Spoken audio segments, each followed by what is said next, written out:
May I come in, sir? Yes, please do. Good evening, sir. बैठिए. Good evening. Thank you. So you are Mr. Raghavendra. Yes, And what's your medium of interview? Hindi medium, sir. Hindi. Okay. But you have been a student of English medium throughout? No sir, कक्षा 12वीं तक sir मेरा Hindi medium था. उसके बाद graduation में मैंने English medium में. And your medium for the main examination was English? English, yes. Okay. तो फिर आपने इंटरव्यू हिंदी में क्यों चूज किया? सर मेरा जैसे कक्षा 12वीं तक जो थी पढ़ाई वो हिंदी मीडियम में ही रही, और मुझे लगता है सर मैं हिंदी में अपने आप को एक्सप्रेस करने में ज़्यादा सहज महसूस करता हूँ. ज़्यादा कंफर्टेबल रहते हैं. जी सर. तो राघवेंद्र, इससे पहले कि हम आपका इंटरव्यू शुरू करें, हम चाहते हैं कि आप खुद हमें अपने आप से परिचित करवाएं. जी सर. तो अपने बारे में जो 6, 7, 8 बातें आपको महत्वपूर्ण लगती हैं, कुछ अचीवमेंट्स हों, कुछ बैकग्राउंड हो, वो सब बताइए, फिर हम आपसे बात करते हैं. जी सर. सर मेरा नाम राघवेंद्र मीना है. मेरा जन्म मैं कोटा के मतलब राजस्थान के कोटा ज़िले का निवासी हूँ.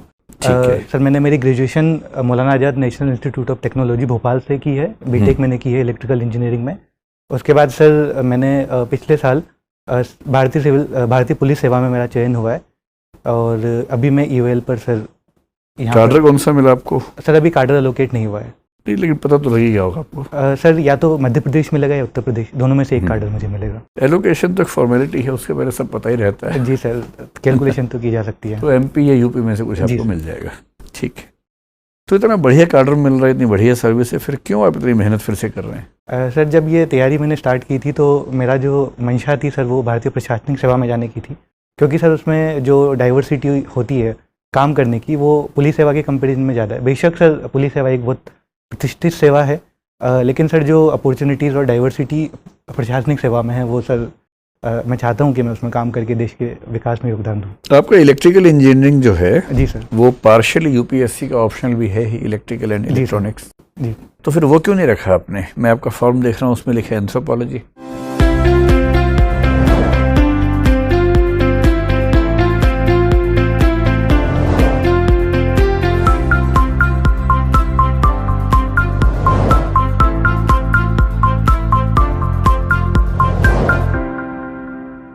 जी. सर इसके पीछे 2-3 सर मुख्य कारण थे. पहला सर जो इलेक्ट्रिकल इंजीनियरिंग है उसका जो सिलेबस है सर वो काफ़ी बड़ा है, तो उसे सर उन 2-3 महीने मेंस के जो टाइम है उसमें कंप्लीट करना थोड़ा सा सर मुश्किल होता है, क्योंकि उसके अपने फॉर्मूलाज और वो सारी चीज़ें होती है. दूसरा सर मैंने कुछ सीनियर से बात की तो उन्होंने भी मुझे सजेस्ट किया कि ऐसा कोई ऑप्शनल लो जो अपने सिविल सेवा में भी उसका एक योगदान हो, वहाँ के सिलेबस के साथ उसका लिंक हो. और सर पिछले 2-3 सालों के जो स्कोरिंग पैटर्न देख के भी लगा कि सर एंथ्रोपोलॉजी एक अच्छा सब्जेक्ट है, क्योंकि उसमें जो पार्ट है सर बायोलॉजिकल वाला और जो सोशल कल्चर वाला पार्ट है वो उसमें मेरा इंटरेस्ट भी था जब मैंने उसे पढ़ा, तो फिर मैंने इसी वजह से. एंथ्रोपो क्या होता है? एंथ्रोपो सर मानव से संबंधित जो चीज़ें हैं उन्हें एंथ्रोपो कह दिए. मानव जो भी मानव युग है उससे संबंधित जितनी भी चीज़ें उन्हें एंथ्रोपो में, जैसे अभी एंथ्रोपोसीन सर जो इपोक था तो मानव जन्य या मानव निर्मित. And what is anthropocentrism? Anthropocentrism sir मनुष्य पे केंद्रित चीज़ें, मानव पे केंद्रित चीज़ें. कुछ लोग जो इकोलॉजिकल पर्सपेक्टिव के हैं वो बहुत नाराज रहते हैं कि हम एंथ्रोपोसेंट्रिक हैं.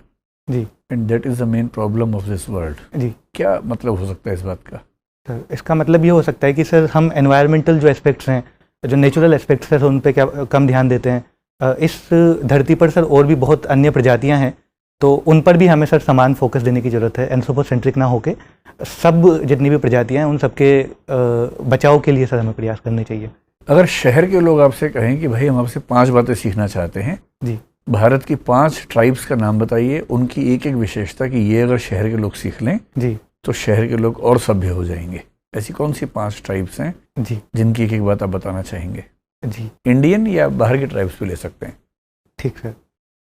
सर प्रथम सर इंडिया में सेंट्रल इंडियन जितनी भी ट्राइब है सर, जैसे भील, गोंड, तो यहाँ पर सर महिलाओं को सम्मान देने की, महिलाओं को इक्वल फुटिंग पर रखने की, ये चीज़ सर देश को सीखने की ज़रूरत है. तो अब जेंडर सेंसिटिविटी सीखेंगे भील और गोंड से. सर और भी काफ़ी जो ट्राइब हैं उनमें सर ये चीज़ है. सर अंडमान में सर कुछ ट्राइब हैं, जरावा, सेंटिनली, जारवे. सर जरावा, सर जरावा बोलते हैं. ठीक है जी सर. ठीक है. उनसे क्या सर सीखेंगे? सॉरी सर, मुझे उसका करेक्ट प्रोनाउंसिएशन अभी में हो सकता है. कोई बात नहीं. उनसे क्या तो सीखना सर उनसे चाहिए? नेचर के साथ कैसे कोएग्जिस्ट करना है, कम रिसोर्सेज में कैसे सर्वाइव करना है वो सीखा जा सकता है. ठीक है. सर गुजरात में एक ट्राइब है सॉरी सर, मैं उनका भी नाम थोड़ा सा मुझे याद नहीं आ रहा है, लेकिन बन्नी जो ग्रासलैंड से उनमें वो रहते हैं, तो उनका सर जो शेर हैं एशियाटिक जो लाइन्स है, सो उनके कंजर्वेशन में, को एग्जिस्टेंस में उनका एक बड़ा कंट्रीब्यूशन है, तो वो सीखा सर उनसे जा सकता है। सर जो जम्मू कश्मीर की जो ट्राइब है गड्डी बकारवाल्स, तो सर उनसे जो एक्सट्रीम कंडीशन में उनमें कैसे सर्वाइव किया जाता है, जब वो ट्रांस ह्यूमंस प्रैक्टिस करते हैं अपने सर्वाइवल के लिए सर्दियों में, तो सर उनसे वो सीखा जा सकता है कम रिसोर्सेज में सर्वाइव करना। बस सर मैं अभी इतना ही याद कर पा रहा हूँ। अंडमान में जो जारवे ट्राइब है, या जिसको आप जरावा शायद बोल रहे हैं, उस ट्राइब के साथ जो हमारा इंटरेक्शन है वो बहुत कम है। जी सर। और जो थोड़ा बहुत था वो भी पिछले कुछ साल पहले घटना घटी थी, उसके बाद से और कम हो गया है। जब एक वीडियो किसी टूरिस्ट ने बना लिया था उनका डांस करवाते हुए, उसके बाद से बड़ा कंट्रोल कर दिया है। जी। अब उस एरिया से जब कोई टूरिस्ट जाते हैं तो एक कन्वॉय बनता है, पुलिस आगे पीछे होती है, और इस कंडीशन के साथ कि कोई इंटरेक्शन नहीं होगा उनके साथ, तभी लोग आगे बढ़ पाते हैं। जी। दूसरी तरफ हम देखते हैं कि एक अप्रोच थी जीएस घुर्ये की, जी।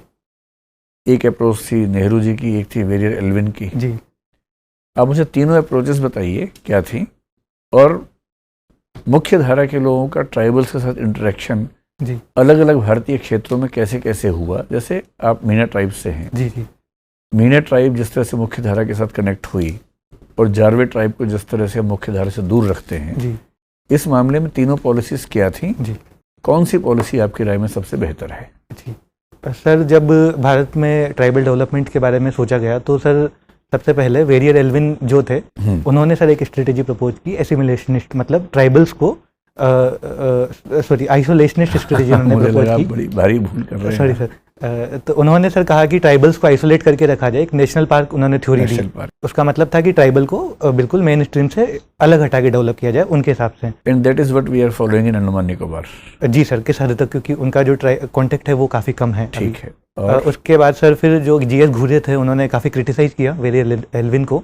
उन्होंने कहा कि ये तो बिल्कुल उनके साथ उनको इक्वल फुटिंग पे नहीं रखना, डेवलपमेंटल जो अपॉर्चुनिटीज़ उन तक नहीं पहुंचाना होगा। और ये उन्होंने तो ये भी कहा कि जो ट्राइबल है वो बैकवर्ड हिंदूज़ हैं, और उन्हें इस मेन स्ट्रीम फोल्ड में इंटीग्रेट करना हमारी जिम्मेदारी है। तो उन्होंने असिमिलेशनिस्ट उन्होंने स्ट्रेटेजी दी। लेकिन जो हमारे honourable prime minister Nehru ji थे, उन्होंने कहा कि ना तो उन्हें असिमिलेट करना अच्छा होगा, क्योंकि उनकी जो कल्चरल आइडेंटिटी है वो डिफरेंट है, उनका लॉस हो जाएगा।